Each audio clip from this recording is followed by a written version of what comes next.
잘했어. 최고야.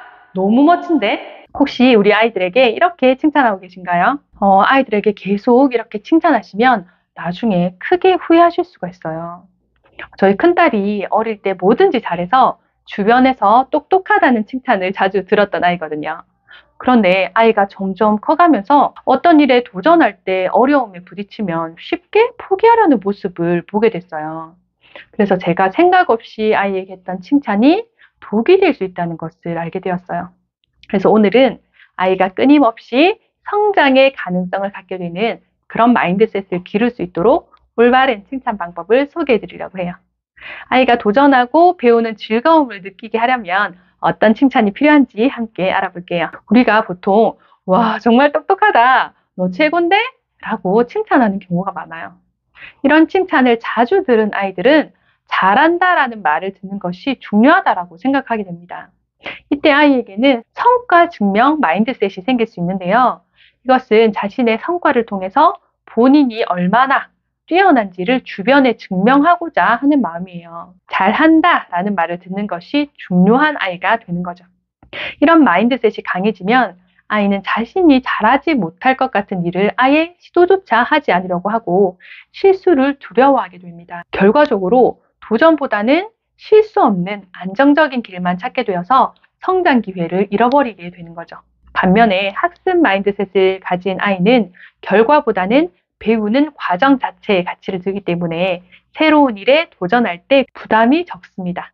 잘 하지 못하더라도 그 과정 자체를 즐기고 또 그 안에서 배울 수 있다는 믿음이 있기 때문에 자신의 성장을 즐기게 되는 거죠. 그래서 오늘은 아이에게 성과 증명 마인드셋이 아닌 학습 마인드셋을 어떻게 키워줄 수 있는지 그 방법을 설명해 드릴 거예요. 첫 번째는요, 상황 읽어주기인데요. 이것은 아이의 상황을 있는 그대로 읽어주면서 아이의 행동 자체를 인정해주고 격려해주라는 의미예요. 우리가 아이에게 칭찬할 때 단순히 잘했어 라고 하는 대신에 아이의 행동이나 노력에 대해서 구체적으로 먼저 관찰하시고 그 관찰한 점을 칭찬해 주는 거예요. 예를 들어서 아이가 그림을 그렸다면 와 그림 멋지다, 진짜 잘 그렸네 라고 하는 것보다 물감을 여러 가지 섞어서 새로운 색을 만들었네, 정말 좋은 생각이야 라고 말해주는 거죠. 이런 칭찬은 아이가 성과 자체에 집착하기보다는 과정에서 자신의 생각이 창의적이고 독창적으로 인정받는다는 것을 느끼게 해줍니다. 그래서 결과가 아닌 배우는 과정 자체의 즐거움을 느끼게 되는 거죠. 자, 두 번째는 과정을 칭찬하라입니다. 첫 번째 이야기와 연결이 되죠. 과정을 칭찬하라는 말은 많이 들어보셨을 거예요. 그런데 그게 어떻게 하는지 잘 모르겠다라고 하시는 분들이 많아요. 그렇죠? 맞아요. 저도 그게 쉽지는 않더라고요. 왜냐하면 과정을 칭찬하기 위해서는 먼저 상황을 잘 관찰을 해서 과정을 봐야 되기 때문이에요. 예를 들어서 블록놀이를 할 때 우리가 결과만 본다면 단순히 와, 잘 쌓았네? 와, 높이 쌓았네? 라고 말할 수밖에 없겠죠. 하지만 블록을 높이 쌓은 과정이나 그 방법에 우리가 주목해서 봤다면 우리 찬호는 블록을 하나씩 조심조심 쌓아서 높이 탑을 만들었네 라고 말해줄 수 있을 거예요.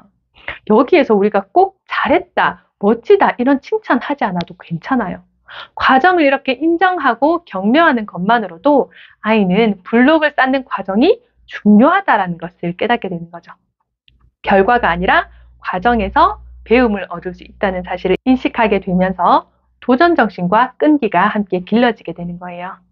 그리고 아이의 성과나 결과보다는 그 성과를 이루기 위해 기울인 노력을 인정해 주시는 거예요. 예를 들어 단추를 혼자 끼우려고 낑낑대면서 노력하는 모습을 볼 때 처음에는 하나만 해도 와, 혼자 해보려고 했구나, 와, 대단한데? 라고 칭찬해 주시고 다음에 2개, 3개로 늘려가면서 칭찬을 해 주시는 거예요. 혼자 단추를 3개나 끼우다니 정말 열심히 했네? 그리고 지나온 과정을 읽어주시면 너무 좋아요. 처음에는 단추를 전혀 못 끼웠는데 열심히 노력하니까 이제 이렇게 3개나 끼우게 되었구나, 너무 멋지다. 이렇게 칭찬하면 아이는 지금 힘든 순간만 바라보는 것이 아니라 지나온 과정을 쭉 돌아보면서 성장한 자신을 바라볼 수 있게 됩니다. 메타인지라고 하죠. 그리고 성공과 실패보다는 자신이 노력하는 과정 그 자체를 가치 있게 느끼게 되는 거죠. 그래서 실수나 실패를 두려워하지 않고 새로운 도전에 흥미를 가지게 됩니다. 마지막으로 세 번째, 정서적 만족감과 연결하라입니다. 칭찬을 통해서 아이가 행동한 그 결과로 느끼는 긍정적인 감정을 함께 이야기를 해주시는 거예요. 예를 들어서 아이가 세수를 했다면 단순히 잘했어 라고 하기보다는 세수를 하니 얼굴이 깨끗해졌구나. 너무 개운하겠다. 기분이 참 좋지? 라고 말해주는 거죠. 이렇게 감정과 칭찬을 연결을 하면 아이는 자신의 행동이 기분 좋은 결과를 가져온다는 것을 느끼게 되죠. 다른 사람의 칭찬을 받기 위해서 행동을 하는 것이 아니라 자기 자신이 스스로 동기가 되는 거예요. 스스로 뿌듯함과 좋은 기분을 느끼고 또 그것을 위해서 도전하고 노력하게 된다면 이 아이에게는 더 이상 한계라는 게 없어지는 거예요. 자, 이렇게 학습 마인드셋을 키울 수 있는 올바른 칭찬 방법 3가지를 알아봤어요. 이렇게 정리하고 보니 칭찬이라는 개념보다는 격려와 인정이라고 생각해 볼 수 있을 것 같아요. 그렇죠? 정리해 볼게요.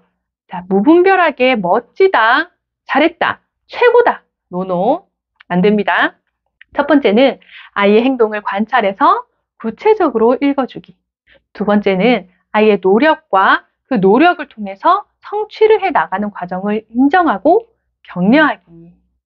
마지막으로 노력에 대한 결과를 정서적 만족감과 연결하기입니다. 이 3가지 칭찬 방법을 통해서 아이는 도전과 성취를 즐기고 성장의 기쁨을 스스로 느끼게 될 거예요.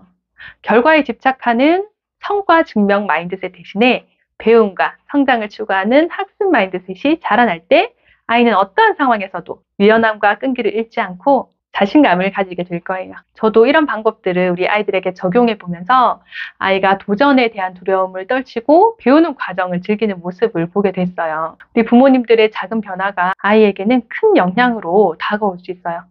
우리 어머니들도 아이와 함께 차근차근 실천해 보세요. 우리 아이의 내면이 단단하게 성장하는 과정을 보실 수 있게 될 거예요. 혹시 아직 칭찬법이 조금 어렵게 느껴지시나요? 괜찮습니다. 한 번에 완벽하게 하기는 정말 어려워요. 우리 말 습관이란 게 사실 바뀌기 쉽지 않거든요.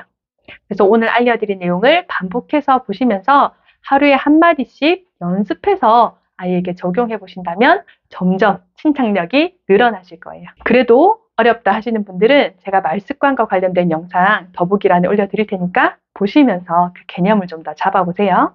우리 어머니들 오늘도 100점입니다.